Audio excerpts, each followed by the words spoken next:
My name is Christine Bell. I'm Professor of Constitutional Law, University of Edinburgh, and Director of the Political Settlement Research Programme.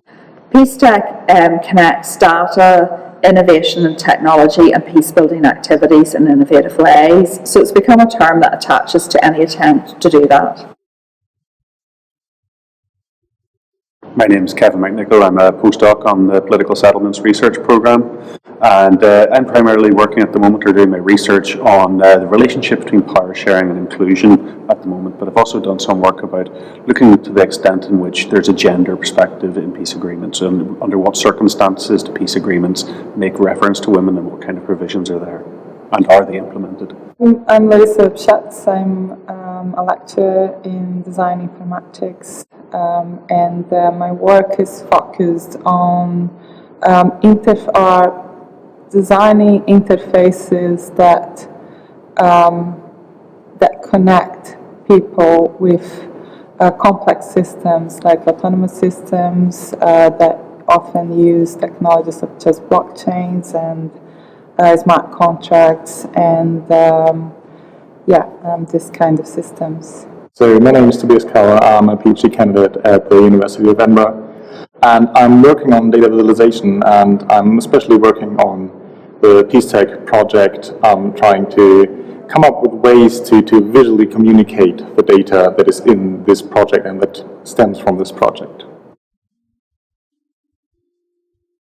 The technology that's available to us in the 21st century, it means that it makes it much easier for the views of people to be accessible very quickly.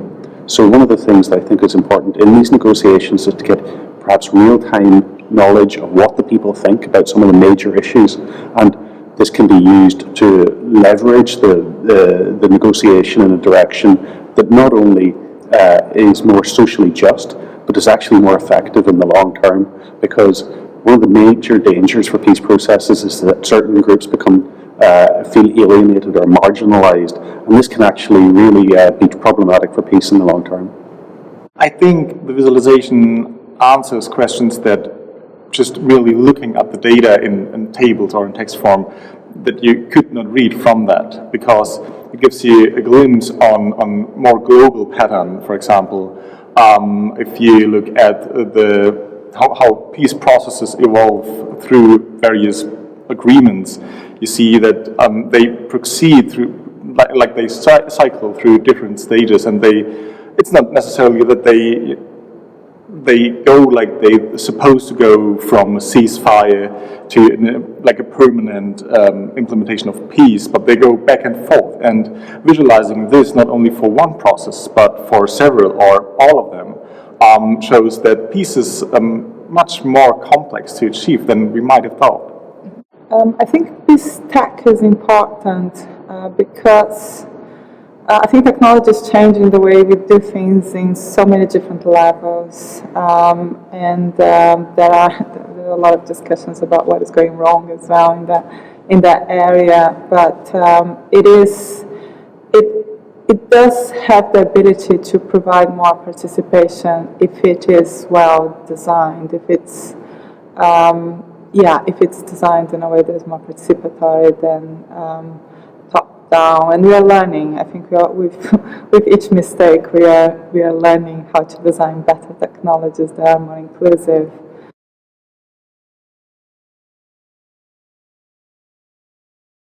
A lot of our interest in PeaceTech has come from the fact that we've created a lot of data as researchers on peace agreements and peace processes, and how people reach agreement, what types of things they agree to, who agrees. And we're interested, I think, first of all, in how do we get people to interact with that data? What ways does that change their thinking? And how can they use that data in their peace processes? So, for example, often how people did things in one process is a tool for political imagination in another process. It can't be just translated across, but it may spark a new way of thinking. So some of our efforts have really been around how do we make our data more attractive, but how do we also have people interact with it and customize it and use it. I think the second element where we would be really interested in is how could we create feedback loops from people in the ground to tell us what is happening in peace agreement implementation, how is the peace building process unfolding, if at all, what are the setbacks. So we think there are ways in which we could use technology to gather in information back in, that would help you not just see the provisions of peace agreements, but what happens in practice. And I think that would be really interesting. It would be really interesting as an exercise in engaging in peace processes, but it would be really interesting as a data repository for future processes.